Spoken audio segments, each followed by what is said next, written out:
Beaucoup de personnes me posent la question, comment on fait pour consacrer une maison? Dans cette vidéo, je vais vous montrer comment faire pour consacrer une maison. Reste jusqu'à la fin et surtout rassure-toi que tu laisses un cœur, que tu partages pour sécuriser la vidéo. Alors, c'est quoi la consécration d'une maison? Nous allons revenir avec l'eau. Prépare déjà ton eau, tu mets à côté de toi. C'est quoi la consécration d'une maison?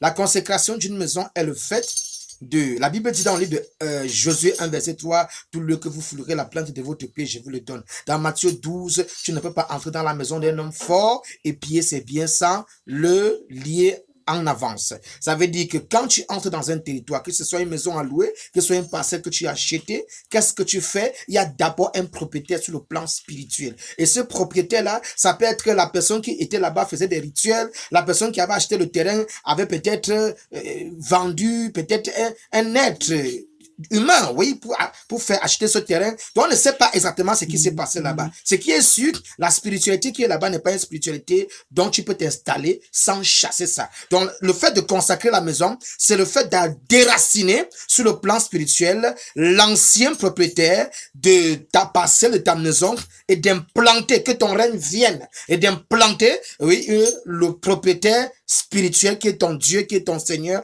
qui est Jésus-Christ de Nazareth. Maintenant, cette activité se fait par un spécialiste, quelqu'un qui maîtrise comment ces choses doivent se passer, parce que pour consacrer, il faut d'abord identifier qui est l'homme fort. Après avoir identification, il faut se confronter à lui, le mettre dehors et établir le règne de Dieu. Maintenant, à défaut de la consécration, ce que tout le monde peut faire, c'est ce qu'on appelle la sanctification. Là, maintenant, ça avait l'autre. Ce qu'on appelle la sanctification.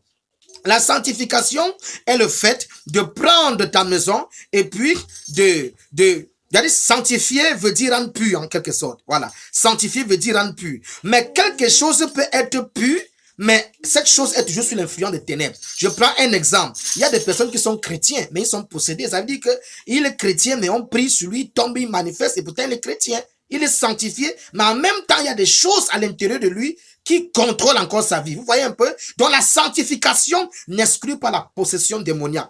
Voilà pourquoi on peut sanctifier un endroit, mais l'endroit là toujours, l'homme fort de cet endroit règne toujours. Pour sanctifier maintenant, tu prends une bouteille d'eau, hein? Tu vois un pasteur, tu vois quelqu'un qui connaît prier. Si tu connais prier, tu pries. Voilà, si tu veux savoir les versets bibliques ou prier sur l'eau, demande-moi en commentaire, tu pries et puis tu asperges chez toi à la maison, ça va sanctifier cette maison-là. Que Dieu te bénisse.